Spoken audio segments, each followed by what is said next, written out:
Class 10th के सभी विद्यार्थी, अब आपको चिंता करने की कोई आवश्यकता नहीं है। जो आपका 10 अक्टूबर का पेपर होने वाला है उसका पेपर का फुल सॉल्यूशन आज के इस वीडियो में हम कवर करेंगे। देखिए, यदि प्रश्न की हम बात करें तो आपको टोटल इसमें 23 प्रश्न आपको देखने को मिलेंगे। देखिए, कुछ इस तरह का आपका पेपर रहेगा। सबसे पहले प्रश्न से हम देखते हैं। देखिए, सबसे पहले प्रश्न में है, सही विकल्प चुनना है, द्विघात बहुपद की घात होती है। तो देखिए, द्विघात का मतलब होता है दो घात वाला, तो इसका मतलब हो गया दो घात इसकी हो चुकी है। ठीक है, तो 2 हो गया।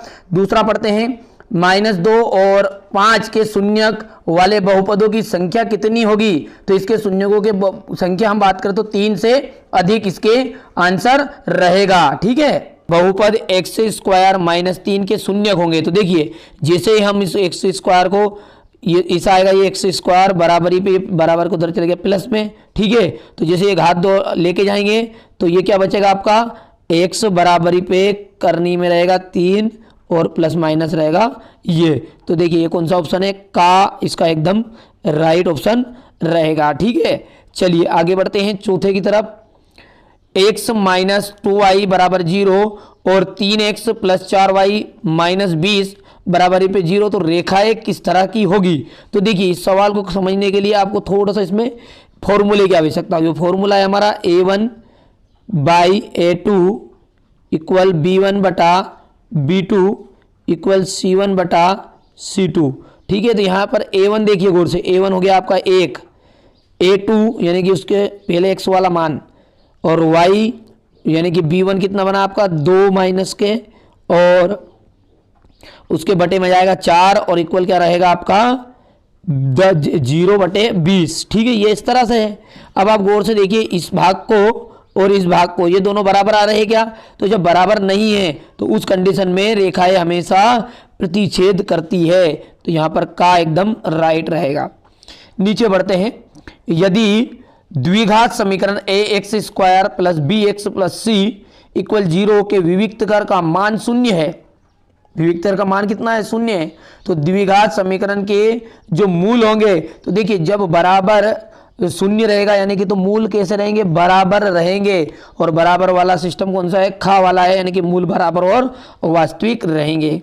जैसा कि AP 10, 7, 4 का 10वां पद कौन सा होगा? तो देखिए, 10वां पद निकालने के लिए एक फॉर्मूला रहता है, जो फॉर्मूला आप यहाँ पर देखिए, A10 = A + 9D।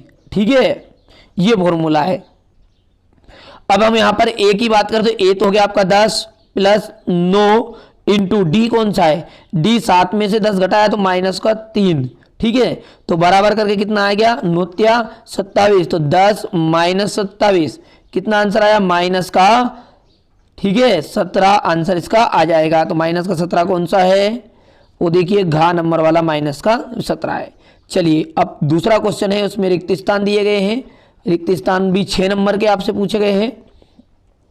ax² + bx + c एक रिक्त स्थान का मतलब बहुपद का उदाहरण है। कौन सा बहुपद है? तो देखिए, ज्यादा ज्यादा घात कितनी है इसकी, 2, और जिसकी ज्यादा ज्यादा 2 घात होती है वो वहां कौन सा बहुपद होता है, द्विघात बहुपद। ठीक है, समीकरण 3x² -2x + 1/3 का विविक्तकर होगा। तो देखिए, विविक्तकर का जो फॉर्मूले की यदि हम बात करें तो विविक्तकर का जो फॉर्मूला बनेगा वहां रहेगा d = b² - 4ac।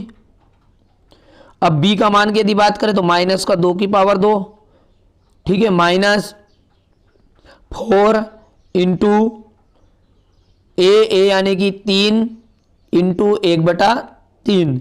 तो देखिए, यहां से 3 से 3 कट गया, और ये 2 दूने कितना गया, 4 प्लस का, देखिए घात 2 थी नहीं ये और -4, तो -4 में और प्लस का 4 हो गया, तो आ गया आंसर 0। तो यहाँ पर इसका आंसर जाएगा आपका दूसरे का 0। जब किसी अनुक्रम के पदों को किसी नियम द्वारा लिखा जाता है तो इसे क्या कहते हैं? देखिए, इसी को ही कहते हैं श्रेणी। ठीक है, जो हम कहते हैं AP। सभी वर्ग होते हैं, कैसे होते हैं सभी वर्ग? तो समरूप होते हैं। सभी वर्ग कैसे होते हैं? समरूप। आगे बढ़ते हैं, किसी बिंदु x अक्ष से, क्वेश्चन 5 देख रहे हैं, किसी बिंदु की x अक्ष से दूरी, देखिए x अक्ष से दूरी की यदि बात करेंगे ध्यान से सुनिएगा वर्ड को। एक्स अक्ष से यदि बात करेंगे दूरी की तो वो कहलाएगी कोटि। क्या कहलाएगी? कोटि। और यदि वाई अक्ष से शुरू होती तो वो कहलाती है आपकी भुज। तो यहां पर कौन सा राइट रहेगा? कोटि। तो आपका कोटि हो जाएगा। चलिए, 3 संरेखी बिंदुओं का क्षेत्रफल की यदि बात करें तो उसका क्षेत्रफल हमेशा शून्य होता है। चलिए आगे, यही जोड़ी का मिलान पे आ गए हैं। धन पूर्णांक। तो देखिए धन पूर्णांक क्या है? एक तरह का, देखिए धन पूर्णांक जो है प्राकृत संख्याओं को ही कहते हैं। तो इसका देखिए पहला का कहां पर है ये? तो इसका ऑप्शन आ जाएगा ये यहां से, ये प्राकृत। ठीक है, एक संख्या इंटू दूसरी संख्या, तो इसको कहते हैं एचसीएफ इंटू एलसीएम, यानी मासा इंटू लासा। ठीक है, तो थोड़ा सा रॉन्ग हो गया तो इसको सही कर देते हैं। देखिए पहले का तो हो गया आपका ये प्राकृत और दूसरे का हो गया ये मासा। ठीक है, चलिए विविक्त कर ऋणात्मक हो, तो जब विविक्त कर ऋणात्मक होते तो जो मूल होता है वो अधिकल्पित होता है। तो ये तीसरा हो गया आपका AC² और बराबर AB² प्लस BC²। तो इसको कहते हैं पाइथागोरस प्रमेय। ठीक है, चलिए रेखाएं प्रतिच्छेद हो, तो रेखाएं जब प्रतिच्छेद होती है तो कौन सा हल होता है? एक आदित्य हल। और जब रेखाएं समांतर हो तो कोई हल नहीं है। ठीक है, तो ये थी आपकी जोड़ी। सत्य सत्य की यदि बात करें तो क्वेश्चन नंबर 4 में सत्य सत्य दिए गए हैं 6। वो भी प्रत्येक पूर्णांक प्राकृत संख्या होती है। तो देखिए पूर्णांक में ऋण संख्याएं भी आपकी आ जाती है। देखिए -1, -2, -3, ये सभी भी क्या है? पूर्णांक में आएगी। और हम जानते हैं प्राकृत 1 से शुरू होती है, 1 2 3। तो यहाँ पर बात क्या कैसी रहेगी आपकी? सत्य या असत्य? तो यहाँ पर आपकी बात कैसी हो जाएगी? असत्य हो जाएगी। ठीक है, चलिए आगे बढ़ते हैं, दूसरा देखते हैं। तो यदि बहुपद करनी में है ये x + 2, तो ये भी बात कैसी है? देखिए पहला भी आपका असत्य है, दूसरा भी क्या है? असत्य है। क्यों? क्योंकि बहुपद की घात होती है पूर्ण संख्या। चलिए यदि x + 1, यदि x + 2y है इक्वल 5 है, यदि x का मान 1 है तो y का मान 2 होगा। तो देखिए यहाँ पर जैसे ही आप x का मान 1 रखेंगे तो ये बनेगा 1 + 2y बराबरी पे 5। 1 उधर गया, 4 बन गया, 4 के बटे में 2 गया, 2 उत्तर आ गया। तो मतलब ये बात तो बिल्कुल आपकी क्या हो गई है? सत्य हो गई है। ठीक है, तो तीसरा हो गया आपका सत्य, एकदम राइट। समांतर श्रेणी जो है 10, 5, उसका अगला पद 0 होगा। देखिए 10 में से घटा 5 तो 5 हो गया, और 5 में से फिर 5 घटेगा तो 0 आ जाएगा। तो ये बात भी सत्य है। समकोण त्रिभुज की सबसे बड़ी भुजा कर्ण होती है। तो हाँ, समकोण त्रिभुज की सबसे बड़ी भुजा कैसी होती है? कर्ण ही होती है। किसी बिंदु की y अक्ष से दूरी y निर्देशांक कहलाती है। देखिए कोई भी y अक्ष रहेगा तो वो कहलाएगा x निर्देशांक। कौन सा निर्देशांक कहलाएगा? x। यदि x अक्ष से रहता तो y निर्देशांक कहलाता। तो इस स्थिति में ये बात कौन सी हो गई है? असत्य हो गई है। चलिए आगे बढ़ते हैं। एक वाक्य में उत्तर या एक शब्द में उत्तर। 3 और 12 का एलसीएम क्या होगा? तो 3 और 12 का जो एलसीएम है वो 12 ही होगा। ठीक है, तो इसका तो 12 उत्तर आ गया पहले का। रेखिक बहुपद की घात कितनी होती है? तो रेखिक बहुपद की घात 1 होती है। रेखिक बहुपद देखिए तीसरा देखिए समांतर श्रेणी का व्यापक रूप आपको बताना। तो देखिए समांतर श्रेणी का व्यापक रूप है a, कोमा लिख दीजिएगा a + 1d। ध्यान से देखिए, इसी तरह a प्लस, अब 1 था तो 2d, इसी तरह आगे बढ़ा देंगे तो a + 3d और डेस चलता रहेगा। ठीक है, चलिए आगे बढ़ाते हैं। तो x1 और y1 और x2 और y2 के मध्य की दूरी क्या होगी? तो यहाँ पर देखिए कौन सा फॉर्मूला है आपका? दूरी सूत्र का फॉर्मूला लगेगा।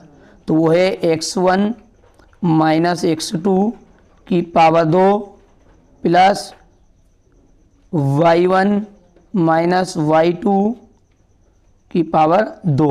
ठीक है, तो ये फॉर्मूला है x1 - x2, इसकी पावर 2 है, और y1 - y2 की पावर 2 है। चलिए आगे बढ़ते हैं। 10, 5, 10, 15 और अगला पद क्या होगा देख के बता रहे हैं, तो 20 इसका अगला पद होगा। चलिए क्वेश्चन नंबर 6 से आपके 2 अंक के क्वेश्चन आंसर शुरू हो गए हैं। जैसा कि यहाँ पर देखिए बहुत ही सिंपल है। क्वेश्चन नंबर 7 में आपको 510 और 92 का एचसीएफ और एलसीएम ज्ञात करना है। इसी तरह इसी के अथवा में 26 और 91 का एलसीएम एचसीएफ, ठीक है। यहाँ पर शून्य ज्ञात करने हैं, बहुत ही सिंपल, ये अध्याय 2 से लिया गया है। बहुपद ज्ञात करना है यहाँ पर, जिसके शून्यकों का योग गुणनफल क्रमशः 0 करनी 5 है। इसी तरह नीचे भी आपको शून्य ज्ञात करने हैं।